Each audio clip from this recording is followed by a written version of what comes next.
sa'yo ay tunay at totoo.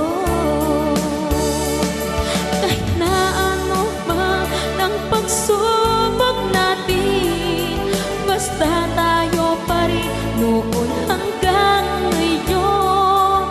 Ingatan mo at iingatan ko, hindi ka ipagpapalagay.